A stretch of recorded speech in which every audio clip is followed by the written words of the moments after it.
Last part में हमने देखा था कि नाइन प्रिंसेस ने मैक्स और दोनों मास्टर्स के पास आकर उन्हें बताया था कि एम्परर ने होने वाले एरेना मैच पर प्राइज रखा है जिसमें जीतने वाले को मिल्की वे गैलेक्सी मिलेगी। तो ये जान के वो सब शॉक हो गए थे क्योंकि उस मिल्की वे गैलेक्सी में अर्थ भी थी, पर ना चाहते हुए भी वो एरेना मैच में आ गए थे जहाँ कई राउंड्स होने वाले थे, जिसमें फर्स्ट राउंड में मास्टर होंग उस ग्रैंडपा का स्टूडेंट रोंग जुन, मोचे और बाकी कल्टीवेटर्स थे और सेकंड राउंड में मैक्स और बाकी कल्टीवेटर्स थे। इसके बाद मैच स्टार्ट हो गया था जहां मोचे ने कई कल्टीवेटर्स के साथ मिलके रोंग जुन पर हमला कर दिया था।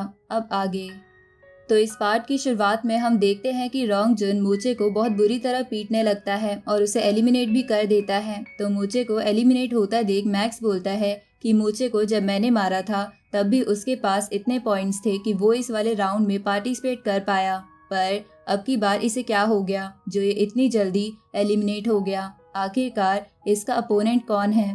तभी उनकी नज़र रोंग जुन पर जाती है जिसे देखकर मास्टर ली शेंग कहते हैं कि ये तो रोंग जुन है जिसने मुझे हराया था। इधर रोंग जुन की पावर देखकर उसके आसपास के कल्टीवेटर्स उससे डर के वहां से भाग जाते हैं, जिसे देखकर मास्टर ली शेंग भगवान से प्रे करने लगते हैं कि मास्टर होंग रोंग जुन के पास ना हो। तभी बवाता कहती है कि जिस एरिया में अभी रोंग जुन है वहाँ बहुत ज़्यादा लोग हैं और फाइट भी ज़बरदस्त चल रही है, पर मास्टर होंग वहाँ नहीं है, इसलिए वो फिलहाल के लिए तो सेफ है। इधर हम मास्टर को देखते हैं जो लगातार अपने अपोनेंट को मार रहे थे। तभी मास्टर ली शेंग देखते हैं कि मास्टर होंग की तरफ कोई तेजी से बढ़ रहा है। तो बवाता बताती है कि वो और कोई नहीं बल्कि उस ग्रैंडपा का स्टूडेंट नाबिनी है। तो उसे देखकर मैक्स सोचने लगता है कि अगर मास्टर होंग ने इसे हरा दिया तो मिल्की वे गैलेक्सी हमारी हो जाएगी, इसलिए नाबिनी जीतने के लिए अपनी पूरी जान लगा देगा। दूसरी तरफ नाबिनी को मास्टर होंग के पास आता देख नाइन प्रिंसेस अपने ग्रैंडपा से कहती है कि आखिरकार नाबिनी ने होंग को ढूंढ लिया। तो इस पे ग्रैंडपा कहता है कि ये तो अच्छा है, अब नाबिनी का इकलौता काम होंग को हराना है। इधर नाबिनी मास्टर होंग के पास पहुंचते ही उन पे लगातार अटैक करना शुरू कर देता है, जिससे बचने के लिए मास्टर होंग अपनी स्वॉर्ड का इस्तेमाल करते हैं। जहां लड़ते हुए नाबिनी कहता है कि हमारी मुलाकात सच में एक किस्मत ही है, जिसपे मास्टर होंग कहते हैं कि बदकिस्मती से तुम्हारे अटैक मेथड इतने खास नहीं हैं। ये सुन के गुस्से में नाबिनी उन्हें और कड़ी टक्कर देने लगता है और अपनी आइस पावर से उनके हाथ को बार बार जमाने लगता है, लेकिन मास्टर होंग लगातार आइस को तोड़ के बच रहे थे, जिसके बाद वो नाबिनी पर अपना स्वॉर्ड अटैक करके उसे दूर फेंक देते हैं, जिसे देखकर नाबिनी अपनी आइस पावर को फुल पावर पे इस्तेमाल करते हुए कहता है कि होंग के अटैक्स पहले से खतरनाक हो गए हैं, इसलिए मैं भी अब बिल्कुल पीछे नहीं हटूंगा। अब नाबिनी के अटैक से मास्टर होंग के पैर जम जाते हैं, जिसे बाकी सबके साथ साथ मैक्स और मास्टर ली शेंग भी देख रहे थे। तभी बबाता उन्हें बताती है कि नाबिनी आइस को काफी अच्छे से कंट्रोल कर सकता है, लगता है उसके पास वाटर एलिमेंट है। इस पे मैक्स कहता है कि वाटर एलिमेंट से तुम्हारा क्या मतलब है, जिस पे बबाता बोलती है कि पूरे यूनिवर्स में 8 एलिमेंट की स्पेशल पावर है, जिसमें metal, would, water, fire, earth, wind, light और थंडर है। जहां मैक्स के पास मेटल एलिमेंट है, मास्टर ली शेंग के पास थंडर एलिमेंट है और मास्टर होंग के पास लाइट एलिमेंट है। ऊपर से इस एलिमेंट की जितनी ज़्यादा नॉलेज होती है उतनी ही ये स्पेशल पावर खतरनाक हो जाती है, लेकिन मास्टर होंग अभी तक अपने एलिमेंट को अच्छे से नहीं समझ पाए हैं, इसलिए इस लड़ाई में उन्हें एक बहुत बड़ी डिसएडवांटेज है। इधर मास्टर होंग अपने पैर छुड़ाकर इधर उधर भाग रहे थे, जहां नाबिनी उन पर लगातार आइस से अटैक करे जा रहा था, जिससे बचने के लिए मास्टर होंग के पास बस अपनी स्वॉर्ड थी, लेकिन वो बीच बीच में अपने डोमेन की पावर भी इस्तेमाल कर रहे थे। पर तभी नाबिनी मास्टर होंग की लोअर बॉडी को जमाते हुए कहता है कि तुम्हें एलिमेंट्स की समझ नहीं है और तुम सिर्फ डोमेन की मदद से मुझे नहीं हरा सकते, जिसके कारण मिल्की वे गैलेक्सी मेरी होगी। अब वो लगातार मास्टर होंग पे अटैक करते हुए उन्हें घुटनों पर ले आता है और अपना फाइनल अटैक करने लगता है, लेकिन अब मास्टर होंग को गुस्सा आ गया था, जिसे लाइव क्वेश्चन भेदी मास्टर ली शेंग, मैक्स, जी क्विंग और जियांग का बॉस भी देख रहा था। तभी मास्टर होंग नाबिनी को अपने डोमेन में फंसा लेते हैं, जिसे देखकर मैक्स कहता है कि मास्टर होंग ने तो ब्रेक थ्रू कर लिया है। इधर जियांग का बॉस भी बोलता है कि इतने क्रिटिकल मोमेंट पर भी होंग ब्रेक थ्रू करके लेवल 6 से लेवल 7 के डोमेन पर पहुंच गया है, जिसकी वजह से उसकी डोमेन पावर काफी ज्यादा बढ़ गई है। सच में होंग एक जीनियस है। इधर मास्टर होंग लगातार नाबिनी पर भारी पड़ रहे थे, जहां नाबिनी अब अपनी आइस पावर से भी कुछ नहीं कर पा रहा था। तभी नाबिनी मास्टर होंग के डोमेन से बाहर जाके उन पे आइस अटैक करता है, पर मास्टर होंग अपने डोमेन की वजह से बच जाते हैं। अब उस एरेना में बस 13 लोग ही जिंदा रह गए थे।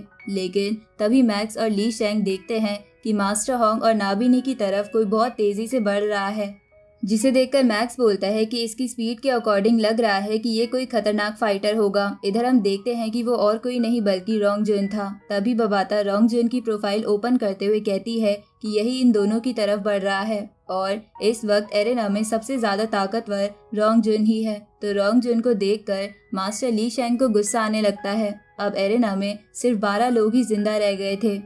तभी रोंग जुन उन दोनों के पास पहुंच जाता है और उन पे एक साथ अटैक करता है, पर इस मौके का फायदा उठा के नाबिनी मास्टर होंग पर आइस अटैक कर देता है, जिससे बचने के लिए मास्टर होंग डोमेन का इस्तेमाल करने की कोशिश करते हैं, पर वो सही समय पर डोमेन ओपन नहीं कर पाते, जिसकी वजह से वो जम जाते हैं। तभी नाबिनी रोंग जुन से कहता है कि अब तुम इसे मार दो, मैं तो जा रहा हूँ। पर रोंग जुन अपनी तलवार रखकर बस मास्टर होंग को देखने लगता है। ये देखकर मैक्स और बाकी सब भी हैरान थे। तभी वो एरेना और छोटा होने लगता है, जिसकी वजह से मास्टर होंग एलिमिनेट हो सकते थे। पर तभी सही समय पर मास्टर होंग उस बर्फ से आजाद हो जाते हैं, जिसे देखकर रोंग जुन कहता है कि तुम इस पॉइंट तक फाइट करना चाहते हो, पर अभी भी तुम्हारे अंदर कोई डर नहीं दिख रहा, तो मैं तुम्हें बिल्कुल सीरियस लूंगा और तुमसे अच्छे से लड़ूंगा। अब मास्टर होंग और रोंग जुन एक दूसरे पर अटैक कर देते हैं, जिसे देखकर 9 प्रिंसेस, ग्रैंडपा और नॉलेंसन खुश हो रहे थे। पर तभी एरेना में कल्टीवेटर्स का नंबर 10 रह जाता है, जिसकी वजह से ये राउंड क्लोज हो जाता है, जिसे देखकर कुछ लोग निराश थे तो कुछ बहुत खुश। अब मैच के बाद मास्टर होंग मैक्स के पास आते हैं और उससे कहते हैं कि मैं नाबिनी को नहीं हरा पाया, अब सारा बर्डन तुम्हारे ऊपर है। इस पे मैक्स कहता है कि हमें सालों से ऐसी सिचुएशन हैंडल करने की आदत है और एंड में हम हमेशा जीत ही जाते हैं, इसलिए आप चिंता मत कीजिए, मैं एरेना बैटल में जीत कर ही वापस आऊंगा। इधर हम जियांग के बॉस को देखते हैं, जो कहता है कि भले ही होंग नाबिनी को नहीं हरा पाया, पर फिर भी उसकी प्रोग्रेस शानदार है।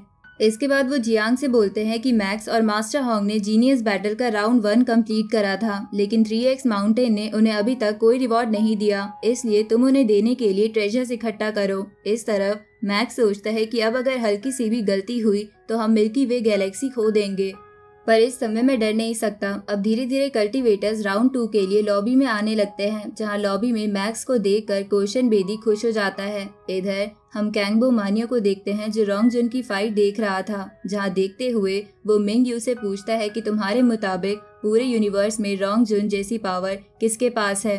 इस पे मिंग यू कहता है कि जितना मैं जानता हूँ उसके मुताबिक एक लाइट वूका नाम की लड़की है जो हुआंग मैन यूनिवर्स किंगडम से है, और एक ऑक्स लॉन्ग यून है जो लैंटिंग यूनिवर्स किंगडम से है। साथ ही एक इल्यूजन मॉन्स्टर नाम का बंदा है जो पेंगू यूनिवर्स किंगडम से है। ये सब लोग एलिमेंट्स की पावर अच्छे से समझते हैं और इनकी अचीवमेंट्स कमाल की है। ऊपर से हम गॉड ऑफ डेथ के नाम से जानने वाले नोआ यूनिवर्स किंगडम के बोलन को तो भूल ही नहीं सकते, जिसकी एबिलिटी रोंग जुन से ज्यादा है। ये सुन के कैंगबो मानियो कहता है कि क्या कोई जियानवो यूनिवर्स किंगडम से नहीं है। इस पे मिंग यू कहता है कि मैंने बैटल का डेटा चेक करा है और मुझे पता लगा है कि रोंग जुन से जियानवो किंगडम के लोग अभी भी बहुत पीछे हैं।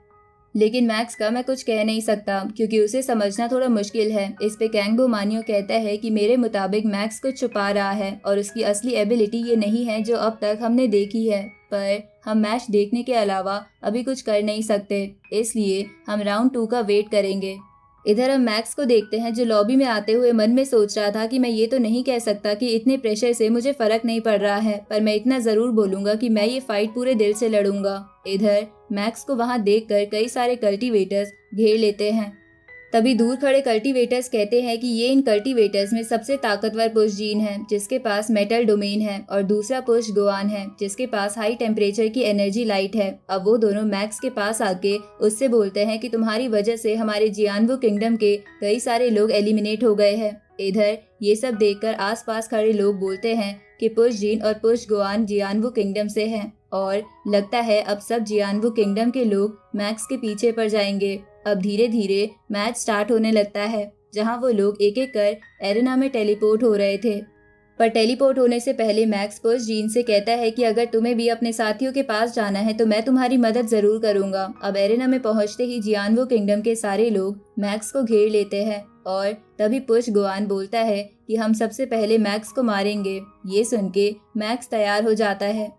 तभी ये राउंड स्टार्ट हो जाता है, जहां स्टार्ट होते ही सभी लोग मैक्स पर टूट पड़ते हैं, जिनसे बचने के लिए मैक्स भागता हुआ इधर उधर बचते हुए अपनी शील्ड इस्तेमाल कर रहा था। तभी वो अपना गॉडली आर्मामेंट निकाल लेता है और एक एक कर उन कल्टीवेटर्स को मारने लगता है, जिसे देखकर डोंग जुन कहता है कि तो इसके पास भी मेटल डोमेन है। इधर कुछ कल्टीवेटर्स मैक्स के गॉडली आर्मामेंट से बचने के लिए शील्ड बना लेते हैं, पर मैक्स का वेपन उस शील्ड के आर पार जाके उन्हें मार देता है। तभी मैक्स पुश जीन पर अटैक करता है, पर पुश जीन उस वेपन को अपनी स्वॉर्ड से रोक लेता है और उस पर एक लॉन्ग रेंज अटैक करने लगता है, जिसे देखकर मैक्स दूर भागने लगता है। पर तभी उसके सामने एक और कल्टीवेटर आ जाता है, जिसकी वजह से मैक्स को बचने के लिए अपनी हेवेनली शील्ड और अपने वेपन की सेकेंड फॉर्म का इस्तेमाल करना पड़ता है। पर वो अभी भी सेकेंड फॉर्म का अच्छे से इस्तेमाल नहीं कर पा रहा था, जिसकी वजह से वो बहुत दूर गिरने लगता है।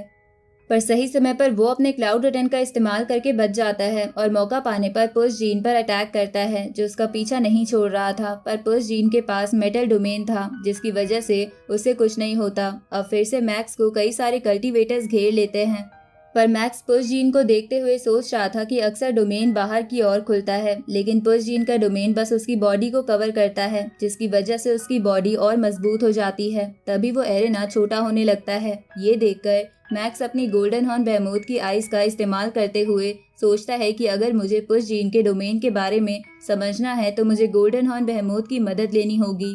तभी उन आइस की मदद से मैक्स देखता है कि पुश जीन का एनर्जी सोर्स उसके हार्ट के करीब है। तभी पुश जीन के एनर्जी सोर्स को देखकर मैक्स की गोल्डन हॉर्न बेहेमोथ वाली बॉडी चीखने लगती है, जिसे देखकर मैक्स कहता है कि लगता है इस एनर्जी सोर्स को गोल्डन हॉर्न बेहेमोथ की बॉडी पहले भी देख चुकी है। अब मैक्स पुश जीन के डोमेन के बारे में और अच्छे से समझने लगता है। इधर पुश जीन तेजी से मैक्स के पास आता है और बाकी कल्टीवेटर्स भी मैक्स पर एक साथ अटैक कर देते हैं, पर मैक्स उन्हें देखकर बस मुस्कुरा रहा था। और इसी के साथ ये पार्ट यहीं खत्म होता है।